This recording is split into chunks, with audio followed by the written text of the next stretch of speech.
This happened to me about 3 years ago and still haunts me to this day.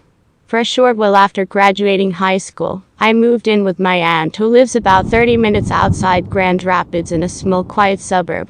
She was kind enough to house me and feed me, but she required that I pay for all of my other expenses like doctors, clothes, toiletries, etc.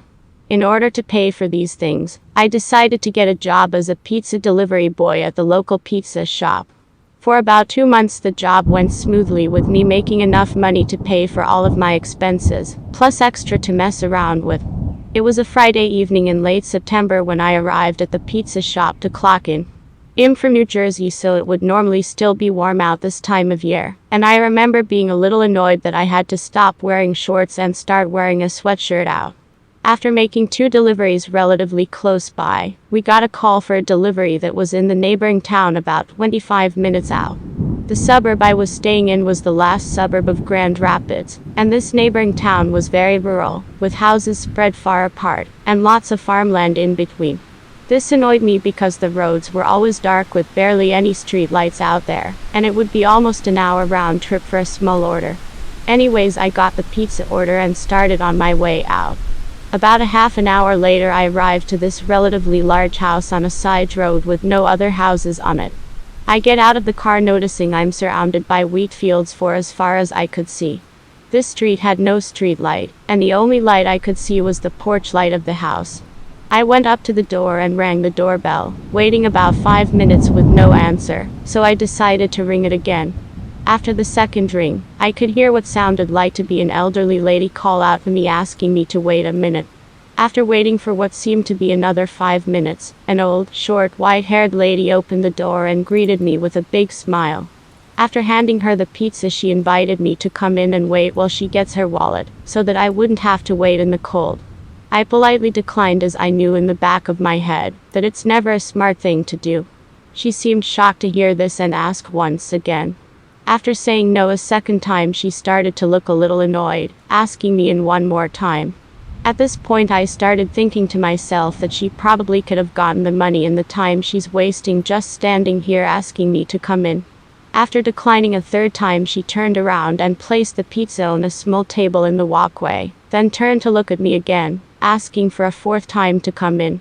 At this point I thought to myself how much time this lady is wasting. Not only did I have to drive 30 minutes to her house, I also stood outside waiting for her to come to the door for another 10, and I have now been going back and forth with her for another 5 minutes about me not waiting in her house while she gets the money.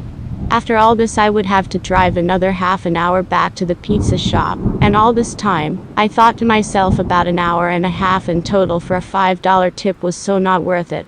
After declining a fourth time, she asked again, this time stating that she needed help counting the money for me, as it was hard for her to see the denominations. I decided that this was too much of waste of time, and told her she could have the pizza for free. As soon as I said this, her smile vanished and I turned away to get back into my car ASAP as she was starting to freak me out. As I start making my way down the porch steps, she yells at me to come back as she has a $50 bill, and that I could just keep the change. Immediately after saying this, I start to hear some rustling in the wheat field straight ahead of me, and I felt my heart drop as I saw the wheat being pushed down closer towards me.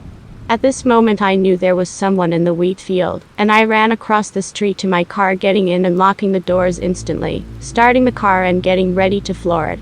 As I throw the car and drive and slam on the gas, a horrible screeching sound surrounds me, as my car accelerates slower than I had anticipated down the street. About 3 seconds later, 2 powerful pops about a second apart fill my eardrums, as I find it harder to control the car. I then see out of my left side view mirror sparks coming from my left rear tire, and realize my tire has popped. I felt like I was about to throw up. Of course this happens now and not any other time. I decided that I could give a shit less about the damage driving on a flat was going to cost, and continued to floor the car down the street. I called my boss while driving down the dark roads, and he told me to call the police, as it is highly unusual that someone would ask me 4 times to enter their house, and even offer a higher price after being gifted free pizza. I hung up and called the police and told them everything that happened, and they told me they would send a patrol car over to check it out. At this point I was about a mile away from her house when a third loud pop broke the silence, and my car veered hard to the right. I pulled over as driving felt near impossible and got out of the car to see what was wrong.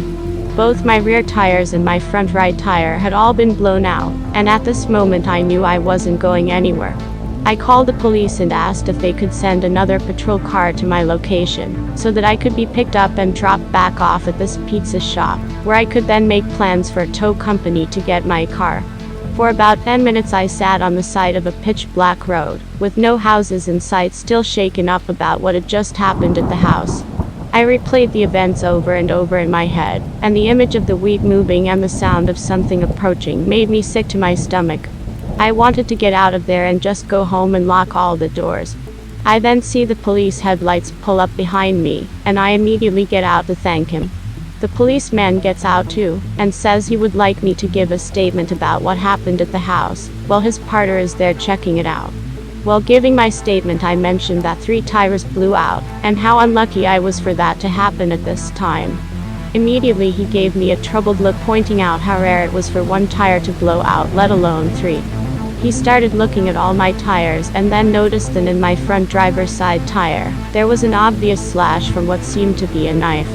He told me it looked as if someone slashed all my tires while I was on the porch of the house, and he immediately connected the dots, saying this was a setup to possibly abduct me.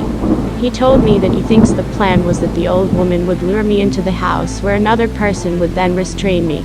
At the same time he told me someone was probably in the fields, going to my car to slash the tires, that way I couldn't escape, and the noise I heard in the field right in front of the house was probably him returning. He thinks the reason why the woman yelled so loud to take the $50 was to alert the man that I wasn't cooperating, and he would have probably abducted me himself and ushered me into the house. But luckily my quick thinking allowed me to escape in time. We drove back to the police station where we met with his partner, who said no one answered the door after he knocked and waited, and it appeared as if all the lights on the inside of the house were off, and there was no sign anyone was home other than the illuminated porch light. I quit that day, and I still have nightmares thinking about what could have happened to me if I had entered that house.